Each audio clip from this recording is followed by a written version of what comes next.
Hello and welcome. It's FMWC weekend this weekend, so as usual, I'm trying to do a little bit of warm-up and prep. So we haven't got the full question guide yet. That usually comes out a little later in the week, but they did mention who the case authors for this round are. So we've got Kirain, Jason, and Harry writing questions this weekend. So hopefully I'll have a better sense of actual topics later on. I'll probably try and post another video Friday on topic if we get a hint of what the topic is. But for now, I thought, since we know that Jason is doing it, I thought I'd do another Jason Weber question. So Jason has done 3 questions for FMWC so far. I've done a video on one of them before. I'll put a link that down below if I remember. And there are a couple of others. I'm picking one from round 5 last year, which is called Tesla's Toil. This one is about basically analyzing someone's electricity use. So they give you data on how much they use various different appliances. You know, each one of these blocks is one different appliance. How much electricity it uses in each season at each hour of the day, and then there's a corresponding, you know, for each month, for each hour of the day, there's different energy costs. So we have to model that, and then they're thinking about installing solar panels and a battery. So the solar panels will generate a certain amount of electricity, again at different times of the day, depending on the time of the day, depending on the time of the year. And then you might also add a battery so that, you know, if you're generating more solar power than you're consuming electricity, then you can save it up and use it later on in the day. So that's the idea. I think that's all there is to say on this one. I'm going to dive on in. I will say I sometimes try to do these pretty fresh. This one I looked at earlier on in the day but didn't have time to do the full video, but it has been sort of percolating in my head since then, so you're definitely not going to get the fresh version, but well, it is what it is. So let's come over here. I'm going to make a model. And first thing I'm going to do is just try and take these assumptions and flatten them out into a format that's going to be a little more helpful to use. So first thing I'm going to do is just see what's my list of appliances. So obviously the zeros are just blank cells, and this 2 appliance consumption is just the header. So we've got 11 different appliances here, which I think does match the instructions. It says, gives you 10 different categories of appliance and lump the remaining items into miscellany. So that's my 11 categories. For each category, I'm going to want 24 hours in the day and 12 months in the year. So first thing I'm going to do is, I guess, just row, do sequence 12 times 24, then do hour, and we'll do, what's that other thing that's not an hour? Month. I am so smart. Okay, so if I want to break this this number up into an hour and a month, it's actually probably easier to do the month first. So what I can do is round up this over 12 to 0. Sorry, no, over 24 hours. And I should be left with 12 months. And that works fine. And then for this, I'm just going to say this minus, so if I just say this minus that times 24, then that gets me the cycling that I want. So in other words, I get, you know, count up through 24 numbers and then circle back to the bottom again. So in other words, every time this steps up, you subtract off another 24, but it's just off by 1. So I'm just going to do that. Minus 1 times 24.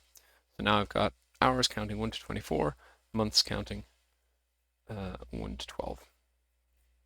And that is going to make it easier to look this stuff up. So then I'm going to take my list of appliances, put it here across the top, and then I'm going to put in a few rows at the top. Yeah, row, I'll just call it offset. So X match this against here. Actually, I guess I can just do all of them in one go. Now, if this were in the real world, I would never dream of trusting that these are all perfectly immaculately laid out with exactly the same number of spaces between, here and here, and exactly the same number of spaces between them and so on. Because it's a kind of, mock environment, so to speak, you can probably assume that. But let's say you want to check, so whatever row the header is in, if it's consistent, then 1, 2, 3 rows below that and 1 across, we should find the first hour. So let's just do a test on that. So we'll do index on this row, D4 plus, what did I say? 3, 2, 3, 1, 2, 3, 3. Yes. Sorry, that's returning 0. So let's move 1 column further over, and it should return our time, 12:59. And if I copy that across,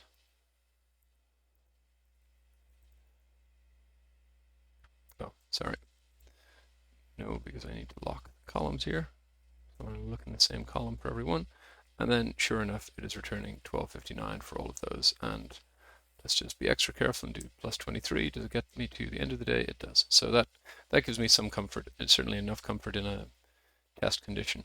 I'm not even sure, honestly, under test circumstances, I would do that much testing. But in the real world, that's just one random example of how you could check that it's behaving the way you want it to. So now I'm going to say index. Oh, sorry, I need to convert months to seasons.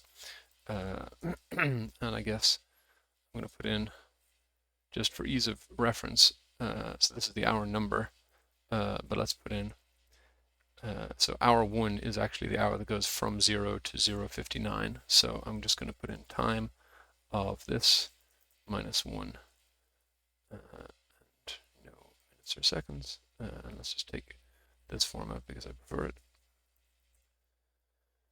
I'd rather keep the font the same size because I'm a bit pedantic like that. It's gone 10, so HFS 11. There we go. All right, so now, so again, we'll do month number, then we can do month name, and then we can do season. So for this, we can just say text, date 2022, this month, and any day is fine.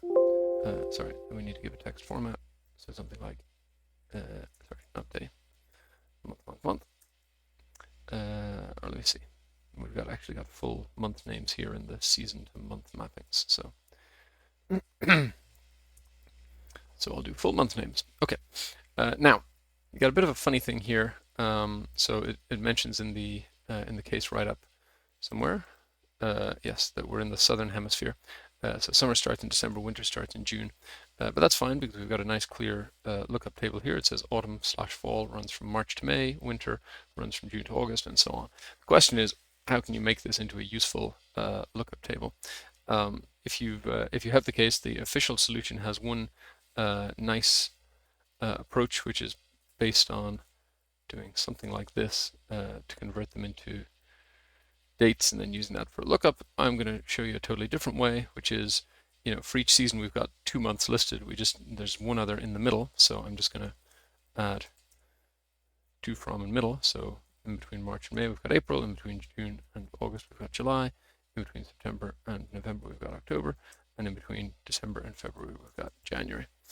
And then I'm going to do something that's not technically a lookup function at all, but it works just the same, which is I'm going to say concat if this equals this, then give me this, otherwise blank. And the nifty thing about dynamic arrays is this is obviously a kind of 4x3 cell block. Why does it keep jumping? Okay, that's really quite annoying, actually. Let's just trick it into thinking I'm doing something else. So you've got a 4x3 block here. So the compare the current month to that will return a 4x3 block of trues and falses. Oh, actually, I can. Yeah, see, look, false, false, false, false, false, false, false, false, false, false, false, false, true. And then when you put it into that if, this season list here will expand. So right now it's just one column. But when you put it into the if, it will expand, and you'll end up with, let's see, if I highlight all of that, it'll be blank for all of them except the one that the month applies to, and that'll be summer, and then you just concat those. And so and I can't believe it's not a lookup function. It works very nicely. So now we've got our season, and then I'll convert that back to a season number because that will be helpful by doing xmatch this against season list. And again, you'd want to double check that these are in fact listed in the same order here, but they are, so that's fine. They might even, oh no, these are linked, the from and to times, but these are not. I don't know why that is. But anyway, doesn't matter. So season number, I started off doing everything with hashes, but this particular fake lookup will not work with that. I could have unraveled the table as a different way to make it work, but I like to show you different things sometimes, so I'm going to leave it as that, even though it means that I have to stop doing single formulas for the column. Okay, so now we've got a handy dandy lookup for the hour number and for the season number and for the offset. So if you just think about it, this is in row 8, hour number 1 is in row 11, so that means I need to add 2, so the 8, 9, 10, and then add 1 to get to the first hour. So there's going to be a +2 offset in the middle. So I'm going to say index on this block across the 4 columns. Then my row number is going to be the hour number. Sorry, it's going to be the offset, which is up here at the top, so $H$4, plus the hour number, which is $B7, plus 2, and then the column number is going to be the season number, which is just $G7 also. And then we can do a quick sense check here. That adds up to 27,000 for the air conditioner. That is too much. Something's not right.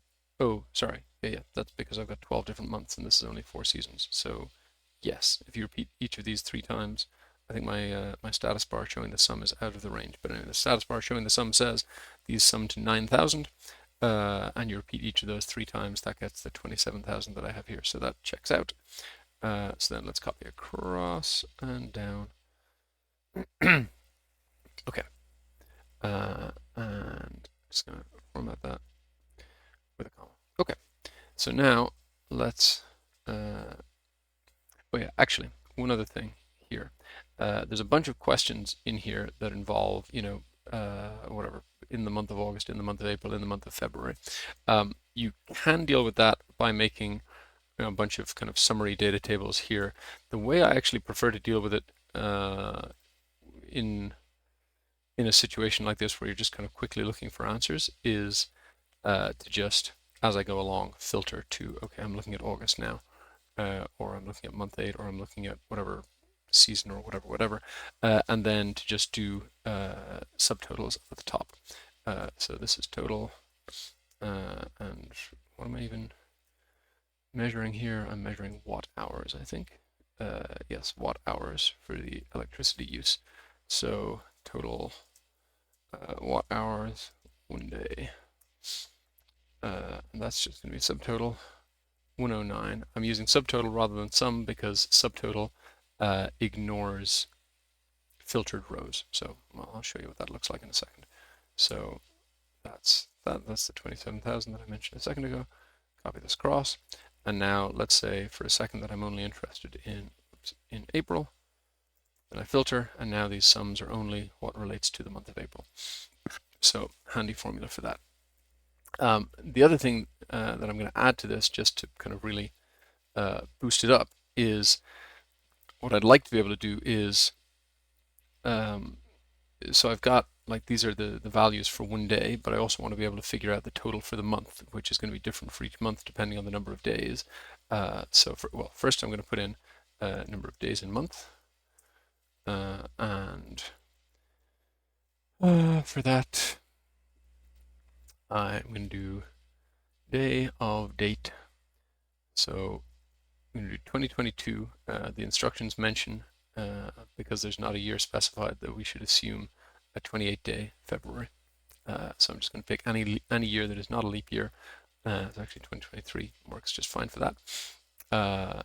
So that month, and So you could do something like, pick any date in that month and then use EO month to get to the end of the month and then take the day of that, and that'll give you the number of days in the month, i.e. the day number at the end of the month.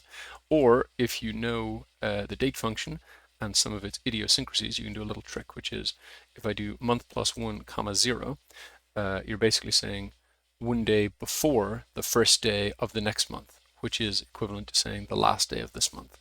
Obviously, don't use a funky trick like that unless you're comfortable with it, but I'm comfortable with it, so let's go.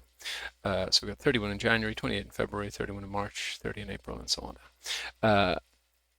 So now what I was saying is I'd like to be able to say total watt hours over the month. So for that, I would want to be able to say something like sum product this times this. But the challenge with that is when I filter, it doesn't restrict only to what's visible. So I'm going to show you a little trick that you can add to this, which is I'm going to add a column here, which is this visible? And well, let's just imagine that I have done it for a second. I've made it so only January is 0 and everything else is sorry, only January is 1 and everything else is 0. So then when I filter to January, if I just multiply by the visible column, I'll lock in my days in the month as well because I'm going to copy this across. Then now I only have things that relate to the month of January, which if I filter to January, then that would actually look like it made sense. So 31 times that 3000 is that. So how do you make that visible column dynamic? You can actually use the same subtotal function. Subtotal ignores things that are filtered, so you can use subtotal. 103 gives you count A, and then just count something that's visible here, so like this month, for example. Copy it down, and I'll just put a quick sum here so you can see that this changes. So I've got 288 visible rows right now. If I filter to, let's say, winter, now I've got 73 visible rows. So all the ones that are not visible have hidden. But here's a little twist. For a long time, I used subtotal to do this, but there is a twist and a health warning that comes with it, which is Excel trying to be helpful, understandably so. If there is a subtotal, I'm not sure if it's anywhere in your data or just if it happens in the last row, but whatever it is, it always leaves the last row visible when you filter. So even though we filtered to winter, because the last row has a subtotal in it, it stays visible. So that's a bit of a pain in the butt. For a long time, the way I got around that was I would just put this visible column out here, somewhere outside the filter range. But obviously that is not ideal and might lead to delays in updating and other things. Anyway, to cut to the chase a little, there's another function that also ignores filtered cells but doesn't trigger that, which is aggregate.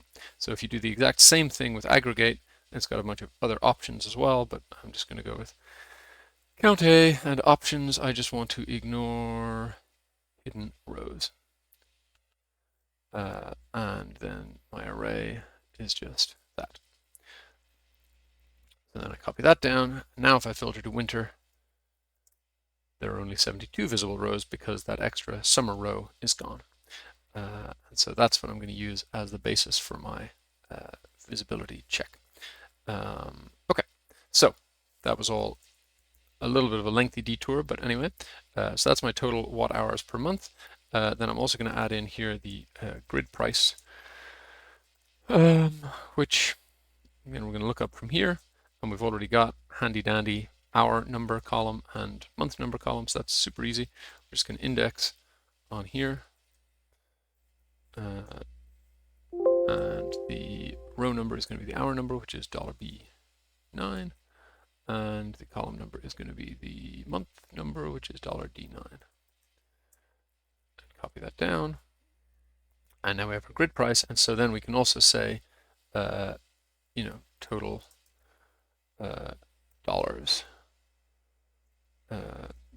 month. We might have to answer something about one day as well, but one thing at a time. So then we can copy this, but then we're also going to oops, sorry, it would be smart to lock in the rows, but not the columns there. And then we just need to also multiply by the grid price and lock that in and copy that across. Okay, and now I think we're ready to, oh, sorry, one other thing, which is these prices are in dollars per kilowatt hour, but we're looking at watt hours here. So we're also going to want to divide that by 1,000 and copy across. Okay, so now I think we're ready to answer a few questions and just make sure that we're not off the wrong track. So how much power is consumed by air conditioning on an average day in August? So again, this is where the setup is going to be helpful. We'll just say August, 1 day, 4,000. So answer B. What is the total electricity consumption by all appliances per day in October? So again, we just filter to October per day. So again, you can't see my status bar, but it's 4,060, which is there. Good. Total electricity consumption by all appliances per annum. So now I just remove the filter to get all months and take the monthly total. And again, you still can't see my status bar, but it's 15,107,120. And sure enough, that's there. Good. Price of electricity purchased from the grid between 6 and 7 p.m. in October. So I'm just going to filter to October. And I could filter by my hour number, but it's probably safer to filter by my actual hour so I don't get confused between the hour that starts at 1900 and hour 19. But in any case, there's a few enough rows that once I filter to a month, I can also just read across. So the grid price is 29 cents, which is there. Ignoring solar and batteries, total cost of electricity in April.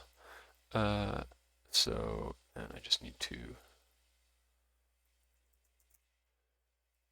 that should be this, which is $88. I guess I need cents as well. I do.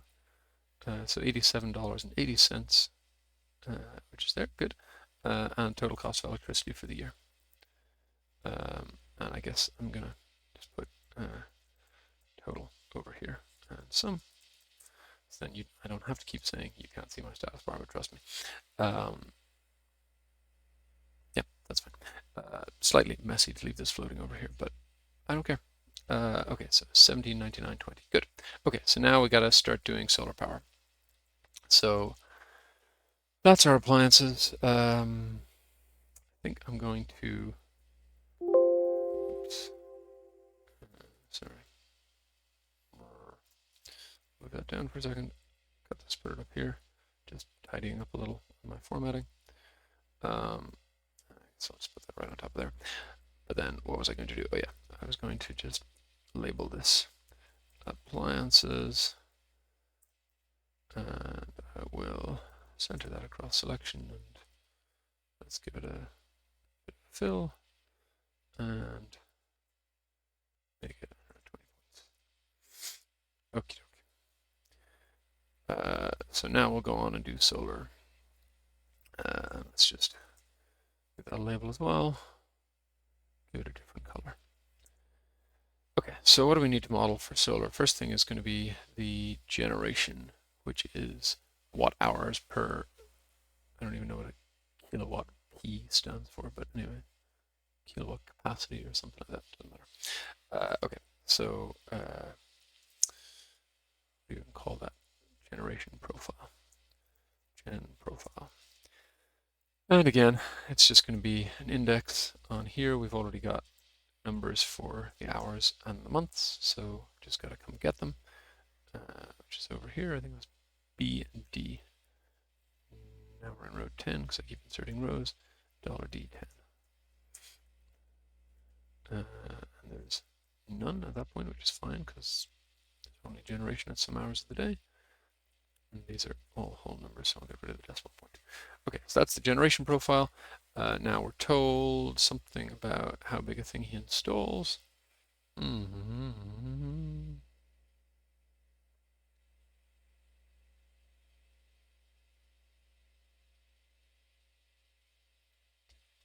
Yes, here we are. He's installing 5 kilowatt P, whatever P is. So let's, and that I think is also in the assumptions here somewhere. Yes, there we go. Number of panels, number of 1 kilowatt P panels. So generation, I'll call it gen rate, just to reflect the fact that this is for 1 day. That's just going to be this times num panels.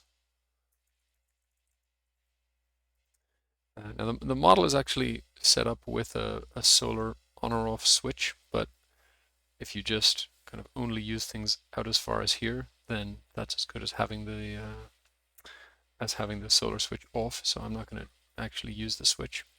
I'm not sure how valuable it is to have the model with a bunch of empty stuff over here when the switch is off. So that's, I mean, obviously reasonable minds can differ on that, but that is what I'm going to do. So that's the generation rate. Okay, so then we need to figure out where it's going, which we have here. So solar power is, first priority is to get used by appliances that are running in the same hour. Second priority is use it to charge the battery. Third priority is sell it to the grid. And fourth priority is lost. In other words, if you can't sell it to the grid, it's lost, which I think, okay, yeah, so again, there's a switch for whether you can sell the excess.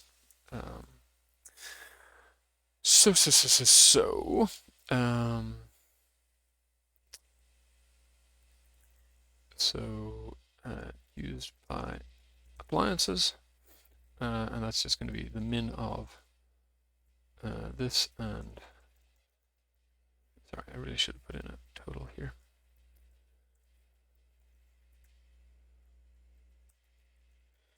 And that would also spare me my clunky labeling as I have it over here. No need for that because it's just part of here now. Okay.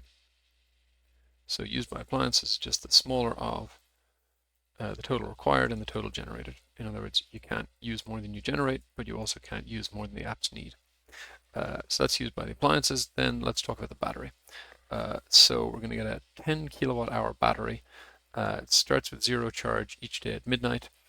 So in other words, anything you build up during the day is utilized during the evening.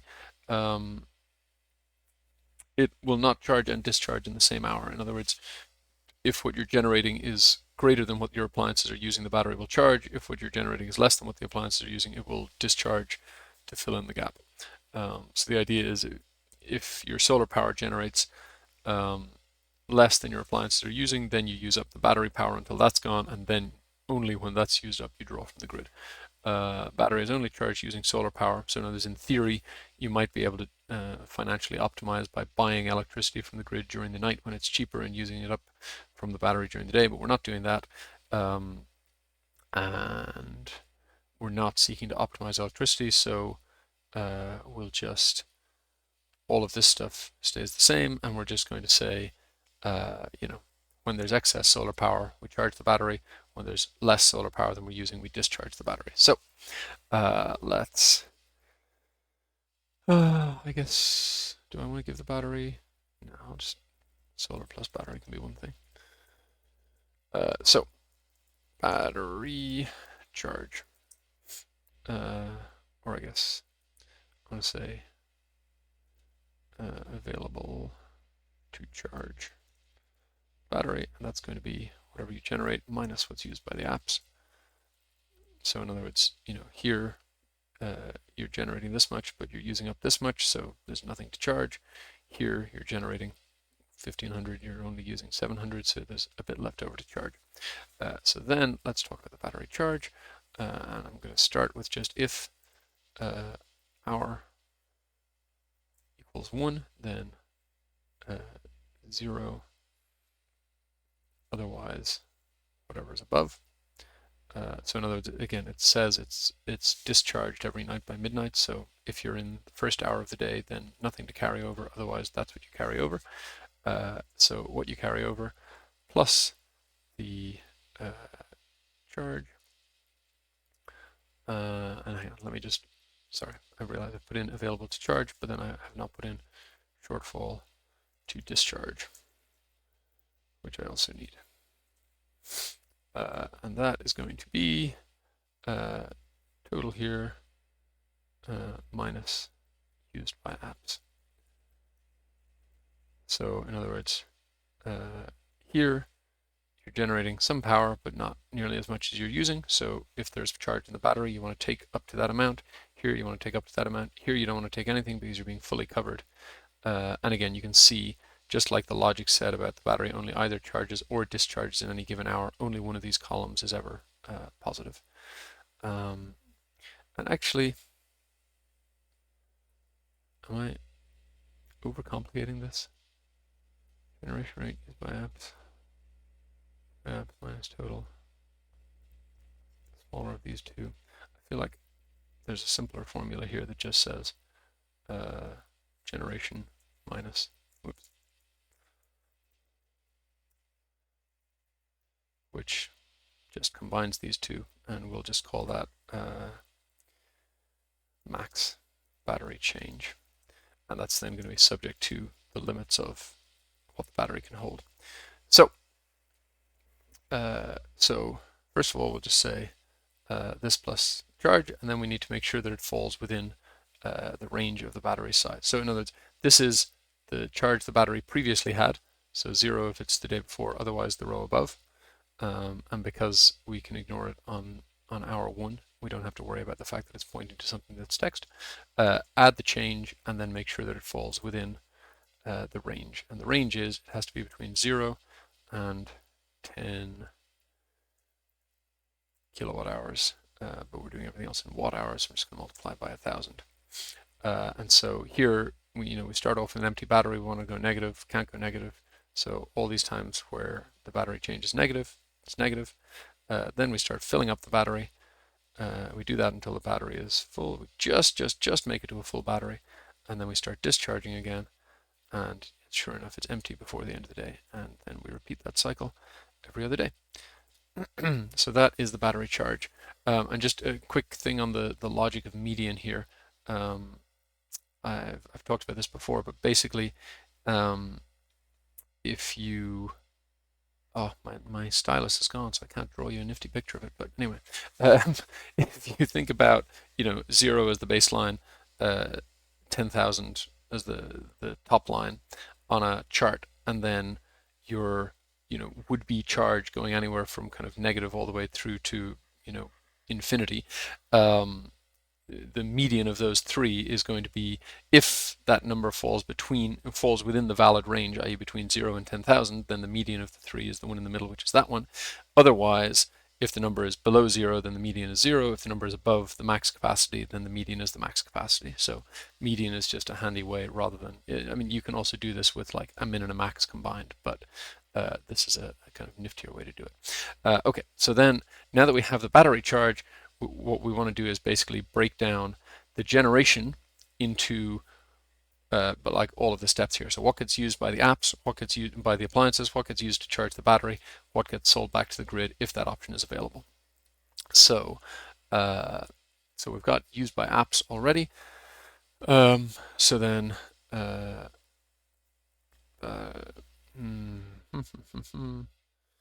solar to battery, I'll call it.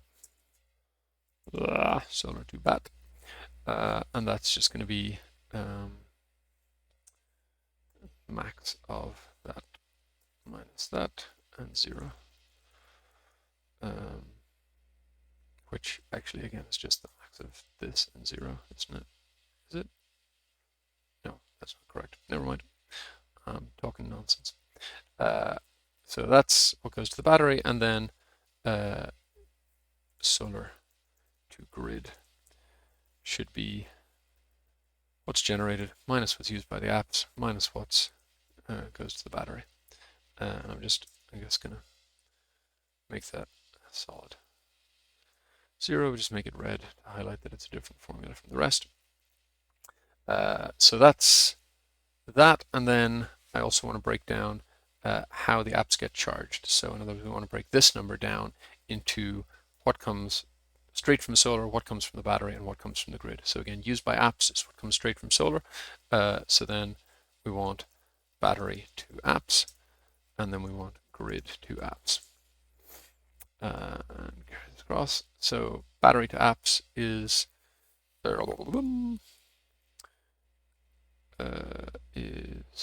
basically the opposite of that. So it's going to be max of this minus this and 0. And again, it'll be default 0 there. Sorry, nope, done that the wrong way around. So we're going to flip the direction this time. So max of this one minus that one, 0. Yes, there we go. So that should add up, yes. Again, you can't see my status bar, but that adds up to 10,000. So we're discharging by that amount here. So that's the battery feeding in. So it charges up from the battery. Then when the battery is full, solar starts going to the grid. And then once we're generating less than we're using, we start discharging the battery. So that's all good.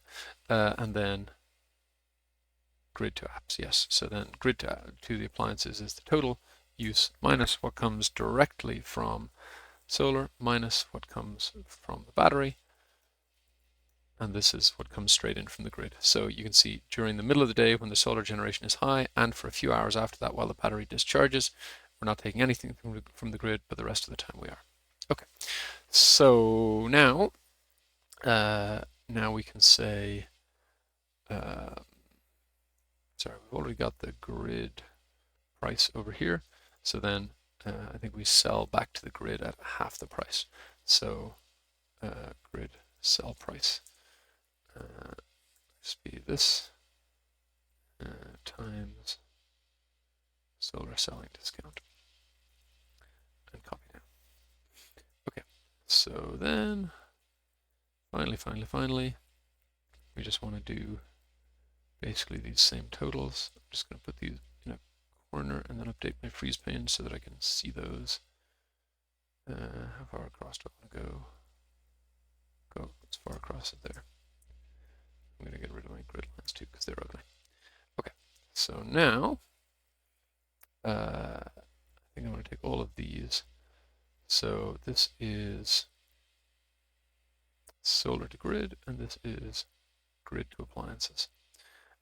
So we're summing up the total, that's watt hours, and we're sum producting that with the number of days in the month and visible, yes, and then we're sum producting that with the grid price also, good. And then this is the same, except that instead of the grid price, we want to use the sell price. Which actually, I guess we could have just multiplied by the 50% up here, but anyway. So then, net. Okay, so now let's take another look at the question and just make sure I haven't gone too far off course. Okay, so at what price can excess solar power be sold back to the grid between 8 a.m. At 8 a.m. on any day in July? So again, we just come over here, we filter to July, we zip down to 8 a.m. and we zip across to grid sell price, and it's 10 cents. Next question, how much solar power will he generate between 11 and the hour starting 11 on any day in February? So we go to February, we zip down to 11 a.m. and we want to know how much solar power we generate, which is 3070, which is there, good.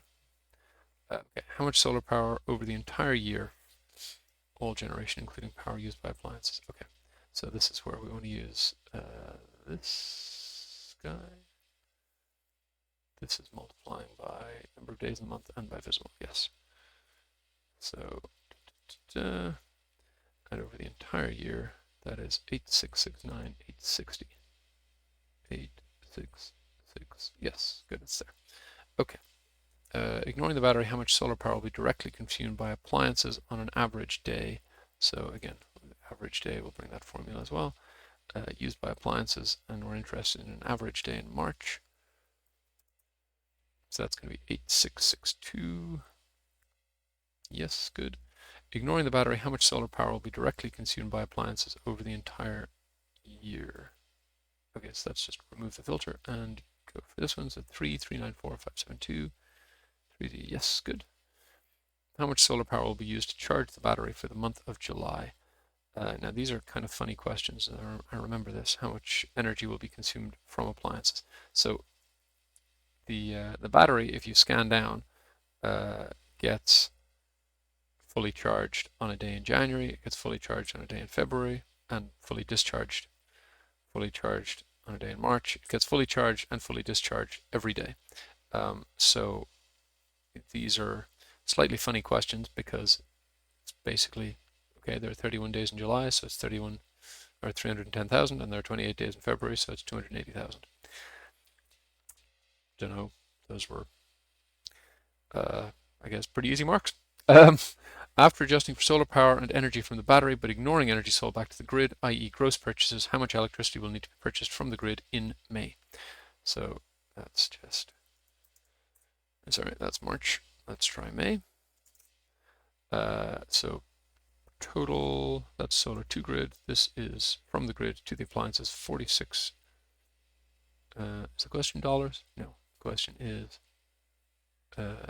kilowatt hours. Are we doing watt hours? Oh, yeah, sorry, fine. These are divided by that. So 685.9, so 686 kilowatt hours. Good. What is the value of solar power sold back into the grid over the month of September? $9.44, which I remember noticing this on the day when I did this last year. I was like, what? That seems really low, but no, that's the right answer. Okay. Taking solar and batteries into consideration, as well as netting off excess solar sales back into the grid, what is the total net cost of electricity for the year? So that's just remove the filter, and it's this number, $858.84. Yes, hooray. Okay. And then, oh yeah, I remember. I remember that when I came to this question on the day in the test, I was like, okay, I'm pretty confident that I've got at least 900 points. This question looks quite complicated and it's only worth 40 points. The odds of me getting it done within 4 minutes at all, because you'd have to do that for it to be worth 40 points. And then when you factor in that it's free text and the chances of getting it wrong, I thought to myself, wow, this is probably not worth it. And I just stopped and didn't even look at the question, other than to see that it looked like it had a lot of details in it. And then at some point later, I went and looked back at the question. I was like, actually, this question isn't that hard, and worked out the answer. And then I missed that down here it says put in your answer rounded to the nearest $10, which is a little unusual. So it turned out I made a good decision. I could answer the question comfortably in less than 4 minutes, but I would have still got it wrong because I would not have rounded to the nearest $10. So go figure. Anyway, so let's answer that question quickly. So sorry, let's just quickly explain what's going on. So basically what he's saying is he wants to take out a 10-year loan at a 10% interest rate per annum to fund installing the solar panel and the battery costs, and he wants to kind of set it so that the yearly payment, the yearly sort of mortgage style payment, equal principal plus interest, is equal to the savings per year. So first do savings per year, and that's just going to be your pre-solar total cost, which is here, minus your net cost with solar, and I think it says we, yes, round that to the nearest $1, so we'll round, comma 0, and then we basically want to figure out to the nearest $10 what loan amount would give a payment of that every year.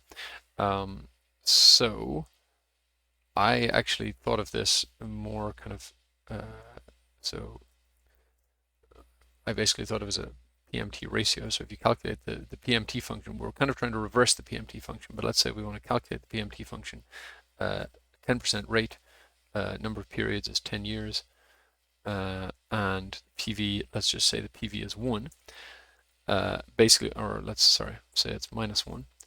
This is basically telling you that 16% of your loan amount is your payment. So then you could say loan amount would be, if the payment is 940 and 16% of, so in other words, this is saying that the payment on a $1 loan would be 16 cents. So in other words, 16% of your loan amount is your annual payment for a 10-year loan at 10% monthly payments, and then we just need to round this to the nearest $10, so round it to -1 places, and that's 5780. Or the neat way that was in the solution, which I hadn't even thought of, I don't really use the PV function, but you can, is to say PV present value of, so PV is like the present value of a string of payments. So we're going to take the interest rate is that 10%, the number of periods is 10, and the payment per period is going to be this 940. That up, and that's it. That's all you need. Sorry, I guess payment is going to be the negative of that. And again, we'll round this -1, and that gives you the same number. So loan amount direct, we'll call that. And I think that's all the questions. So that's all I got. Having looked at a few different Jason Weber questions over the years, I will say the association I've formed is, he writes very kind of good and interesting and fair cases. They're quite detailed. Even this is kind of about as tight as you can get this one to be, because I've kind of spent some time noodling on a nice design. The way I built it on the day involved a lot more rows and messy columns and other things, and basically new blocks for each one of these things that are just done as kind of nifty summaries up at the top here. So I don't know. That's what I'm looking at for. Let's see. And like I said, I'll be back on Friday with another video that will be solving Harry's last case if I can't figure out a hint of what it's actually going to be about. And if they give us a hint in the question, then I'll see if there's an old question that's something in the same vein. That's all I got for today. Thanks for watching. I'll see you next time.